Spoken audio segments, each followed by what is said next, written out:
Hey, welcome to the Northside Coin Club YouTube channel. Please consider subscribing. We have great presentations every month and hope to engage with the wider world of coins and give our members a way to see presentations they might have missed. This is our first video and we're definitely looking for feedback on anything that might interest you. This month's presentation is on a series I bet most people have never heard of. It's the Canadian Specimen set focused on the endangered species. The coins are uniquely beautiful. They have a really nice finish to them that really needs to be seen in hand in order to appreciate. If you ever get a chance, definitely check out this series. Our member Leah did a great job and I really appreciate her letting me upload this video. Thank you. Hi, so my name is Leah. This is the first and only coin club that I'm part of. Oh, actually, I've recently joined Denver Coin Club. But I have been collecting coins for about 1 year. So I'm pretty new to this. If I get any of this information incorrect, I am open to criticism because I'm learning. So I'm happy to share with you what I have learned so far, and I'm taking this as an opportunity for me to grow too. So that being said, this is the coin presentation of Leah Colvin. This is, for me, coins and medicine has actually been where I first experienced like coins being present and prominent in my life. So I work as an ER nurse. So when people started talking about coinage, I actually saw it a lot in people's bodies. So it was most often you see it, children will swallow coins, batteries, little things like that. And most of the time it's not harmful. They will swallow and it passes without problem. There are some minor medical emergencies that can happen when it ends up like getting caught in like up in the upper esophagus and stuff like that. But oftentimes kids will come into the ER. We do an x-ray to see where it's at. You should never hold a magnet up to try and find it because people do that. And that can cause like pieces of the intestine kind of folding in on themselves and causing ischemia, which causes further complications. So pretty much just visualizing, making sure it's moving, and then watching and waiting. They do, like I said, occasionally they do require surgeries or scoping, but that's pretty rare. And then I don't know if you guys can tell, but these are children x-rays. You can tell because the bone density is really, you can't see a lot of extra garbage around the bones, which is usually adults. They'll kind of accumulate waste in their body that makes it harder for you to see. So all of these very clear images come from children because those tend to be the culprits. However, there are instances of case studies where we've seen adults consuming coins, especially large amounts of coins. So pica is a medical condition where people have the desire to eat things that are not typically considered food. A lot of kids have things like chalk. They like to eat chalk because it helps with providing some of the minerals that they want, their body's craving. But there was a 51-year-old male who was found to have pica. He'd been consuming coins for the entirety of his life. So when you're looking at the x-ray on the far left side, that is all of that coinage, all is just like one gigantic blur in his body. Obviously it lit up on the x-ray and they had to remove that surgically. It perforated, which means it made it out of the intestines. It kind of ruptured and they had to clean everything out, and they pulled out 1,894 coins, which is a total of about 17 pounds of coins. No, they said, I can't remember. They said it was Chinese coins and that they were all like, there was nothing special. They didn't find anything crazy in there. And fortunately, if it would have been American coinage, that we have zinc in a lot of our coins. So there have been people who've come out with like zinc toxicity, which can be really fatal to people. But this guy fortunately swallowed the right kind of coins and did not get any type of poisoning from it. So overall, he had an uncomplicated recovery. He was able to like surgically have it all removed. They sutured him back up. He ended up getting some mental health help, and then had a clean recovery. So that being said, so that's my experience with coins before I got into this coin club. So this is all very, very new to me. So let me try to speak very formally about coins now. So this is the Canadian specimen sets, that's specifically their endangered species. And it's 2020 to 2024. They actually do a bunch of these specimen sets that I started collecting the ones from 1997, but these most recent ones are the ones that have really captured my eye. So that's what I want to talk about today. They have a lot of striking styles for the Canadian Royal Mint. And if these are the same, I think that there are some differences compared to the US striking styles. So they've got their mint state, which is struck to be issued through banks for normal circulation. They've got their proof-like, which is minted for some of the official mint sets.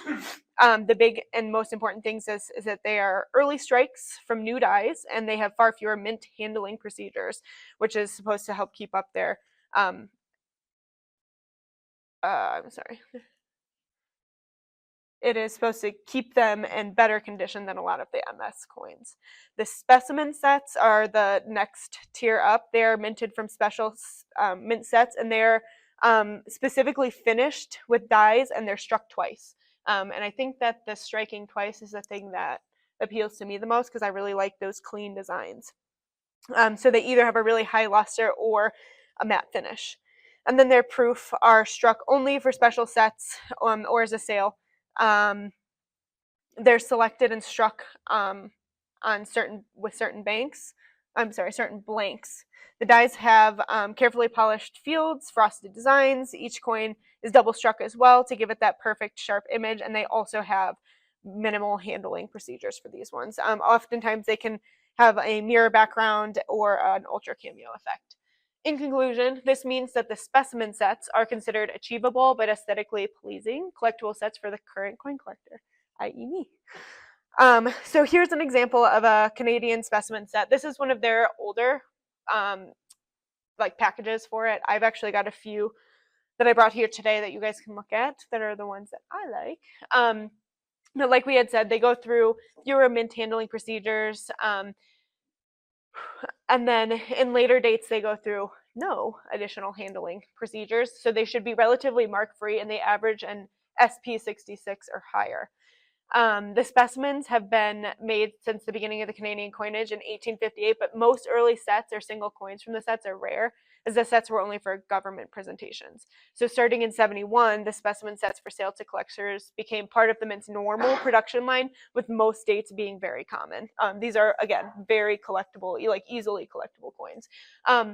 My link is not working right now because I didn't get connected to the internet, but this website here actually does a really, really great job of, you can see from 67 to 23, all of the specimen sets, and they are for purchase on this website. So again, it's really well, clean categorization, and then it's also achievable for you to buy from that spot. Do you have the 2021 specimen set? Yes, there's a turtle on the There is. I don't have that one, but I have a pretty picture of it up here. So the ones that I'm going to talk about specifically today are the 2020, 21, 22, 23, and 24. So they've got a black-footed ferret. That's the one that caught my eye initially, and that's kind of what got me caught on this, because I thought it was really cute. They've got a turtle. You are correct on 21. Do you have that one? Yeah. Of course. Okay. Well, I was gonna see if anybody needed to sell you that. And then they've got the swift fox, the greater sage grouse, and then the leopard frog. This is a picture of a leopard frog. Each of these endangered species dollars are found exclusively in the specimen set for their individual year. So a lot of people are buying the full sets, breaking out the specific dollar with the endangered species animals, and then these dollar coins are selling for about the cost of the entire set. So they are, I feel like, doing pretty decent in the market. So this is the black-footed ferret.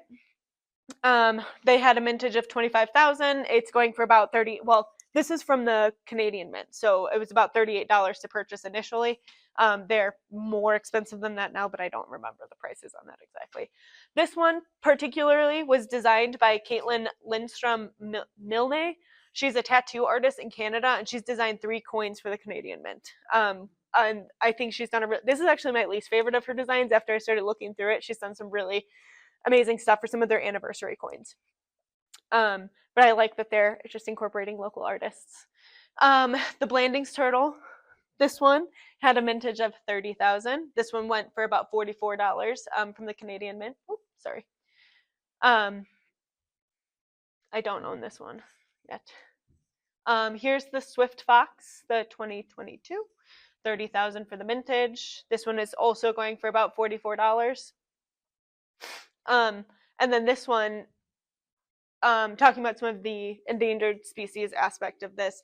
Before its reintroduction, the last swift fox was sighted in Alberta in 1938. It was declared extirpated or extinct in one area but existing elsewhere from Canada in 1978. After successful reintroductions, the species was designated endangered in 98 and then downgraded to threatened in 2009. So I feel like you can see the length of time that it takes for them to be able to start to reintegrate and get these animals back in. And then you can also see that they've been pretty successful in some of their endeavors, which is impressive. The 23 greater sage grouse also had a mintage of 30,000. This one was going for $44. And then the last one, this is the northern leopard frog. Also a mintage of 30,000, going for 47. I think that's a little bit of inflation that's coming in here. And this is the first coin in the series to have King Charles III. I did not flip that on the back. I figure we kind of know what that looks like. But so overall, the set was meant to bring attention to some of the wildlife preservation efforts that Canada's been making. So I wanted to kind of hit on some of that because I think that's the point of the entire coinage. So overall, they have created things like wildlife crossings across the Trans-Canada Highway because there have been lots of instances of like roadkill and animals and that have been hit and like pedestrians obviously within the vehicles getting damaged from that a lot. But they had a lot of the populations of animals were suffering because of all of the damage that was being dealt from the highway, and then the way it was dividing the two different types of, like, if they were talking grizzly bears, there were like grizzly bears that were on one side and then the other side, and they couldn't come together to be able to mate and create a stronger population, so they were having population issues. And then they have programs like the new NOAA program for supporting new biologists. It gets them global experience before bringing them home to Canada to be able to be part of the wildlife preservation initiatives. And then they have initiatives individually geared towards reinvigorating and sustaining species at risk. This includes programs for birds, mammals, fauna, bees, reptiles, and amphibians. So this is an example of one of the crossings that they've made. There are a ton of them across the Trans-Canadian Highway. In 97 was the first time when they first put one in. This is in Banff National Park. Today there are 6 overpasses and 38 underpasses along the highway. And it took about 5 years for animals like wolves, grizzly bears, elk, moose, and deer to start utilizing the overpass. But since its installation, there's been an 80% reduction in animal vehicle collisions across the 90-kilometer stretch where the crossings have been set up. And then they serve as a connection point for animals to be able to access resources. Due to the support of the ecosystem, the populations of many of these animals has become more diverse and thriving. And then this is an example of one of the underpasses, which they have a lot more of these. I think the animals are probably less intimidated, and these are a lot cheaper for the Canada to install.